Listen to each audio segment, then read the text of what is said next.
Hey guys, thanks for tuning in. Happy Halloween. JP Toys 97 here. Do I have a review today? We have reviewed a lot of Kenner toys here on my channel over the years, but tonight we're gonna go back to where it all started. I've had these figures in my possession for a while. They just never got reviewed. I'm happy to finally do this now. This is special to me in a way. We're going to be taking a look at 1993 Kenner Jurassic Park Series 1 Humans and Hatchlings. Yes. All these figures came packaged with the card, but I have all the cards here. They're in a sleeve. I'm not going to take them out of the sleeves here. Just to, here they are. 1 to 16, up to T-Rex Terror. 1 to 16 is Series 1. Ooh, and even some Series 2 cards right there. Each of these cards came packaged with the figure, and on the back of the card it tells you what figure it came with here, the Stegosaurus.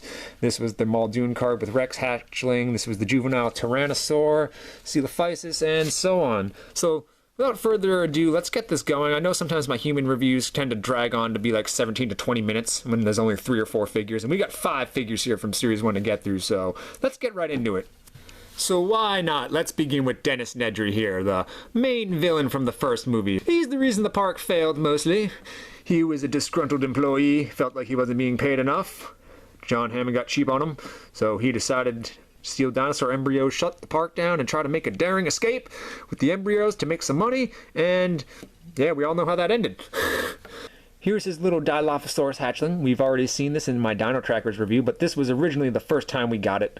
And I love this one. I like this one more than the one that came with Jaws Jackson, but even still, just having repaints of these hatchlings is great. Look for the JP mark, but only at Jurassic Park. He's got like these two, he's got like a light green and then a dark green on his back and a white underbottom. And the white JP mark. He's got black eyes and white teeth. Not really a whole lot of other detail going on here. Nothing much else to really say. Here's Dennis Nedry. Doesn't really look at anything like Nedry from the movie, just gonna be honest. But for 1993, and this being Kenner's first whack at Jurassic Park figures here, it was not bad. He comes with this gas mask, this little rubbery gas mask piece that you don't really have to worry about damaging the figure. It's got this little slit piece on the back. Not hard plasticky, really. I mean, don't have to worry about it damaging the figure. Little gas mask. He's got this like darkish, aqua looking blue shirt kind of here. It's got a JP mark tag. And then he's got these black pants and black boots. He has a pistol here on his chest and a silver backpack with a Dino Trank spray gun. I always thought this was a flamethrower, but according to the figure's packaging, it's a Trank spray gun.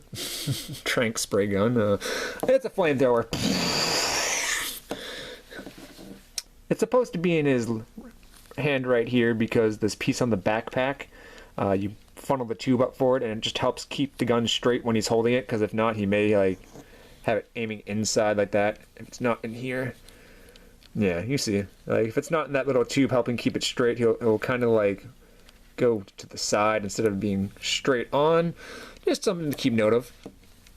The flamethrower piece comes out of his backpack. Doesn't really look like Nedry at all. He didn't have those cool looking sunglasses.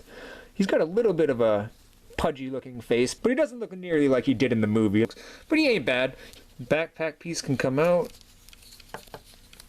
Up over his head and down. I always liked these Kenner backpack accessories. In my Jurassic Park Series 2 Evil Raiders video from quite a few years ago, I was talking in the video when I watched it randomly, and I said that Skinner and Dr. Snare were the only humans to have dino damage, and what I meant by that was they had dino damage as in like claw marks and chew marks on the figure like they had been bitten. But I just kind of worded it funny, but Dennis Nedry here is the other exception to that. One of the only other humans besides Skinner and Snare to have dino damage. Can you take a guess what it is? Oh! His arms come off. Oh, gruesome. You just gotta be very kind of careful while pulling these out. I have seen these pieces here on the inside break, and those little pieces snap in to keep it in place. Kind of makes a crank sound. You can hear that crank sound when his arms go 360. But yeah, you just gotta be really careful while taking this up, but he's got 2 pieces of dino damage. Oh, no! Oh, A pretty cool playability feature. Pretty violent for its time. 1993. Pretty violent for its time. My arm on this side is a little bit loose, and I think it's because this piece up on the top is a little bit bent down. I think I need to like try to warm that up with hot water and bend it back up. Because it doesn't stay in nearly as well as his other arm, but it does stay in, but it pops out really. This one's like loose. May try to fix it, but I'm not super worried about it. Like I said, sometimes pulling these arms out, I'm always paranoid they're going to break nowadays. And let's take a look at his little weapon here. It just has this yellow piece and looks like 2 fuel tanks. Got a hose. I had to try to thread this hose piece back onto this plastic piece, and that was the farthest I could get it up onto the plastic. It didn't want to go anymore. I think it's supposed to go all the way to the end, but I couldn't push it in anymore, and I didn't want to break it, so I kind of felt like this was good enough. But what you're supposed to do here, you dip the front of this weapon into the water, and then you squeeze the backpack, and when you do that, oh yeah, you see it fill with water, ladies and gentlemen. I'm gonna have to like try to do this to like not totally get my review area here soaking wet. So there we go. It's loaded with water, you can see. But you squeeze the backpack piece here, and then you get a good couple squirts of water. You only get about like a squirt and a half or two, and then you got to refill it, and you can keep using it. So yeah, it's a cool little feature. I remember back as a kid, I thought this on Nick Van Owen. I was like, a flamethrower, sweet! Spaceballs the flamethrower. The kids love this one. Heavy imagination required. It could be a trank spray gun, it could be a flamethrower, whatever you want it to be. Sky's the limit with your imagination here. I thought this action feature was cool and all, but I never really used it. I was never really a huge fan of getting my Kenner toys all soaking wet. So that possibly could be why I'm a little bit OCD like that. But yeah, it's a neat little weapon with a cool feature, similar to the Dilophosaurus spitter there in the background. Oh no, leave me alone! I mean, who knows, if Nedry had this flamethrower or this Dino trank spray weapon, maybe he would have escaped. Food for thought. Bring a flamethrower. That's Dennis Nedry. He's got a little gas mask and pretty solid figure. Let's check out the next one. Here we have Ellie Sattler coming with a gorgeously beautiful Triceratops hatchling. Oh, just take that all in, ladies and gentlemen. This figure would be repainted for the T-Rex Turner with the blue underbelly and a little bit different shades of green, but this Series 1 version here, this is where it's at. All green, white JP mark, black eyes. Look at those cute little tiny horns in the face. And then he's basically just this whitey beige color for his underbottom. A great hatchling, highly nostalgic for this one, for me personally anyway. I don't know about you, maybe you feel the same, maybe you don't. Ellie Sattler, looking not really a whole lot like Laura Dern in the movie. She's got a pink shirt though, similar to the movie, and a blue undershirt. She has beige pants, she has a flashlight right here, a little blue tag with the JP mark, and I have no clue what this little accessory is supposed to be. Maybe a small little pistol of sorts? Come on down, she's got some white socks and these high top looking boots.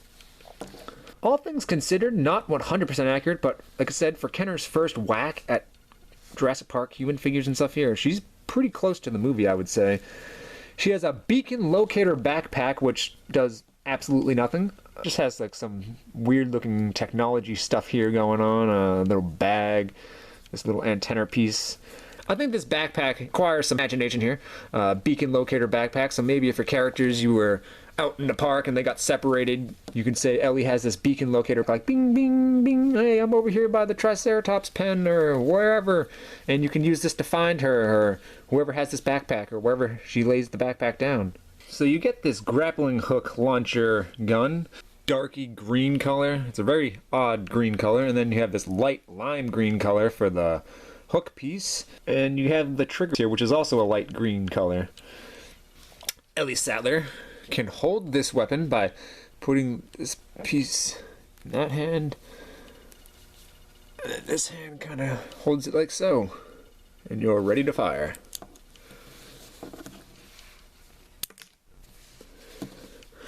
Pretty neat feature. This to me was always nice on your adventures in the park if you needed to traverse some sketchy terrain like a wall or a hill, or if you needed some type of a rope. We gotta get up over that fence. Fire the grappling hook. Yes. Not often that this hook piece actually gets caught on things. It's not even hard plastic, it's got like this rubbery feel. Still being very gentle with it though. But yeah, this grappling gun's pretty fun.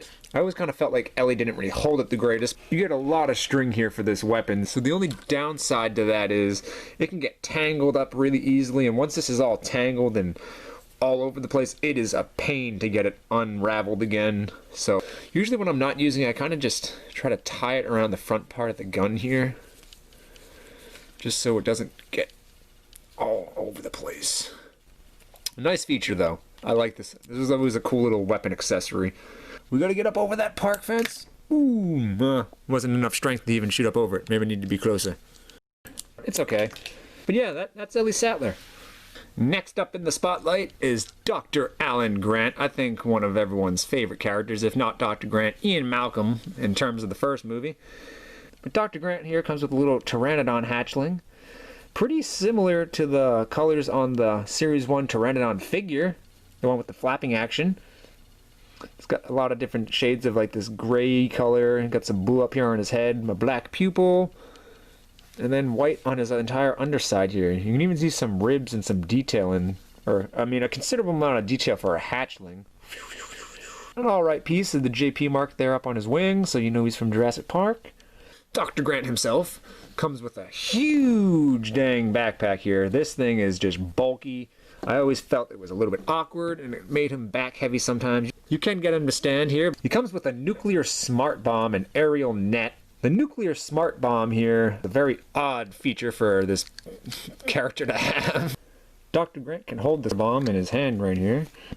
Just gotta get his hand around that little notch and you're good.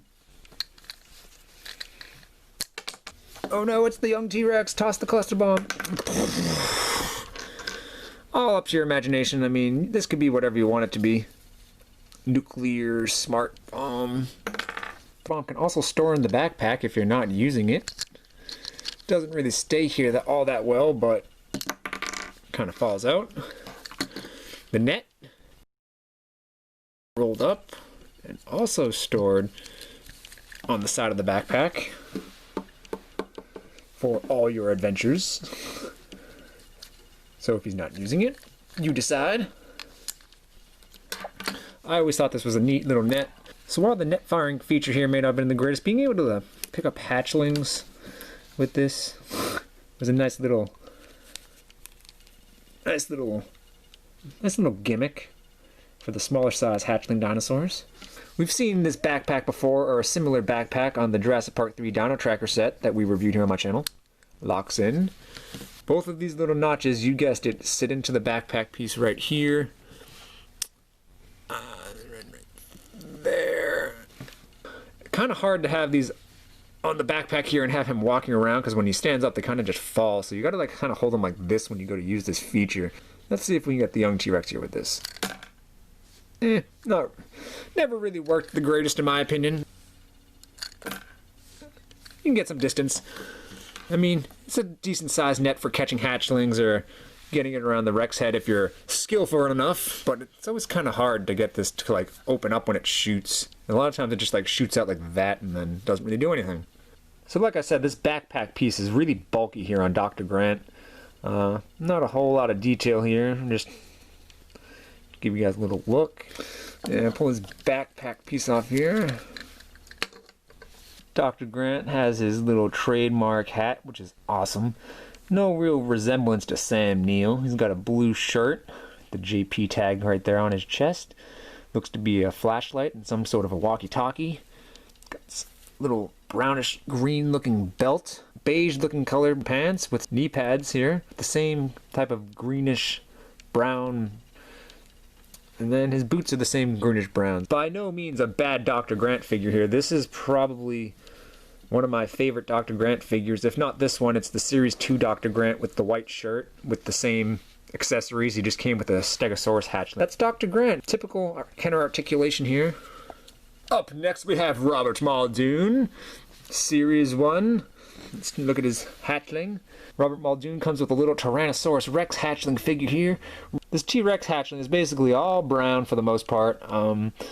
This little bit of gray on the entire top of the figure, which goes all the way down to the tail. Got the black JP mark.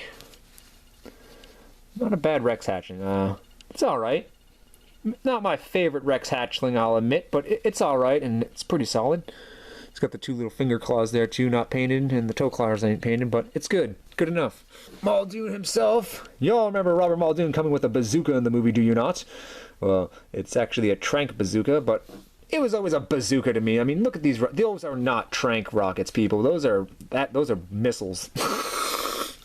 Muldoon can hold this bazooka when you stick his thumb into that little notch, and it kind of just rests on his shoulder here nicely. He can actually walk, and you don't really have to worry about it falling out of the figure. It's pretty tight there. I'm gonna take it off for the time being here. No real resemblance to Bob Peck or Muldoon from the movie, on the face anyway. He's got a beige-looking undershirt with this yellow vest with blue JP tag there on the chest area. Got a brown belt, a pistol, some other little accessories. He's got pants that match the same colors of his sleeves here, that beige color.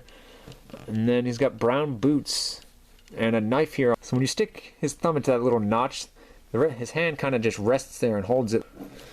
Take one of these rockets or trank missiles. In the bushes, straight ahead. It's alright. I've got her. I missed! Oh god, I missed! Pretty awesome rocket firing feature here. I always enjoyed this. I always enjoyed this little accessory, especially when you gotta defend yourself against the Rex or something. Yeah, we got you that time, Raptor. Muldoon has this black backpack, somewhat similar to Sergeant T-Rex Turner, not 100%, but somewhat similar in design. T-Rex Turner, I think, had latches on the side pieces, not on the bottom like that. But the missiles here kind of just go down and they rest in the backpack. Like so. He's a fun figure, especially for Series 1. And here we go, closing out Series 1, we have Tim Murphy. Tim Murphy comes with a little cage and a Brachiosaurus hatchling. The cage here was... I always loved these cage things. Like I have actually like 3 or 4 of these cages because I've gotten duplicates and like I've just kept these cages. Because like, you can't... Having cages like this for the hatchlings is neato. Can't have enough of them. Has this little latch right here. You push that piece of plastic in, and then it opens up, and the hatchling can come out and play. Got a really nice Brachiosaurus here. It's basically this dark bluish gray color with an even darker gray color going up his entire back. Black pupil, and he's got like a white underbottom. This Brachiosaur hatchling would be repainted for Harpoon Harrison of the Dino Trackers. Went over that in my other review, but a nice hatchling, a welcomed hatchling. Like, these things are just classic Kenner, classic Jurassic. Amazing. And the little dinosaur cage is neato too. Like, I wish some of the Lost World human hunters came with like a cage like this for you to put some of the compies in or something. Like, this always made me think of the scene in the Lost World when Peter's given that interview with like all the high executives and he's got a Compsognathus in a cage. This always made me think of that. So it's cool. And maybe not all the other dinosaurs fit, but like you can store other hatchlings in here. They do fit. So like it's a welcome little cage and adds a lot of playability and options into it. Well, nice. We're shipping on to the mainland. Alright, so you get a wonderful hatchling and a cool cage to boot. Tim Murphy comes with the night vision goggles from the movie that everybody remembers. They just rest on his head. They can fall off really easily though, but they just rest on his head. Like, these look pretty dang close to the night vision goggles in the movie. They're just not the same colors, obviously, but they look almost exactly like them. Pretty neat, pretty neat. Tim Murphy also comes with a dino snare. And snare some dinosaurs. We'll go over that in a second, but take a closer look at him himself. As with all the Series 1 humans here, not really much likeliness to Tim Murphy from the movie at all. He's got a blue undershirt, an all-white shirt, beige pants. He does have like this ammo belt around his chest, which is a little odd. Kind of weird. But yeah, he comes with a dino snare right here. And how the snare piece works is you would... I will use this guy. And how this snare piece works is you would put it around the dinosaur's head, So when you have the snare around his neck, you then pull this back piece out, and when you pull the back piece out, it tightens the snare around the dinosaur's neck. Oh, you're choking me! You're choking me! And it just snaps right back in there, so when you don't want to use it, yeah. Unfortunately, a snare piece here isn't really that big, so there's no way you're going to go capture the likes of the young T-Rex over here. There's no way that's fitting around that T-Rex's head. Maybe this raptor here, you might be able to. Even that may be a little bit tight. So medium to small size dinosaurs. Tim is probably going to be hunting hatchlings with this little thing, if anything. That's what I feel like he would be doing with this. Going after hatchlings, because definitely got a lot of room to go around hatchlings next with this. But yeah, that's his dino snare rod piece here. It's all red and not really much else to go over. And that's Tim Murphy. Another pretty nicely done figure for the Series 1 line. And I think that about concludes my review here for the Jurassic Park Kenner 1993 Series 1 Humans and Hatchlings. All these figures, in my opinion, are classic. While they may not resemble the characters and actors from the movie, they're good enough for the time. Like, just so much fun, just so much nostalgic memories here looking on these things for me personally. I'm sure a lot of you old JP fans will agree. Maybe not some of you newer kids, but I guess only two other things I could say here was no Lex figure, which kind of feels odd that we got Timmy, but we didn't get a Lex, and no Dr. Malcolm.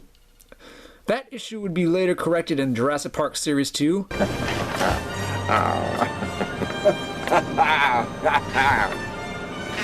You'll have to get used to Dr. Malcolm. And all these characters would be re-released in Series 2 with updated looks. They would look more like their movie counterparts, mainly in the faces anyway. A lot of the characters just had their same gear here reused, so when I go over that in the review, I probably won't be going as in-depth on some of the gear here because it's just repainted gear, the same repackaged gear. Give the video a thumbs up if you enjoyed this review, and post a comment down below and tell me what you think of these figures. Do you remember them? What was some of your memories growing up with these figures? Which was your favorite? Do you have them all? You trying to get them all? Let me know. Till the next review, guys, I hope you all have a safe and happy Halloween, and really appreciate you guys tuning in for this review. Take care. Until next time, JP Toys 97 signing out.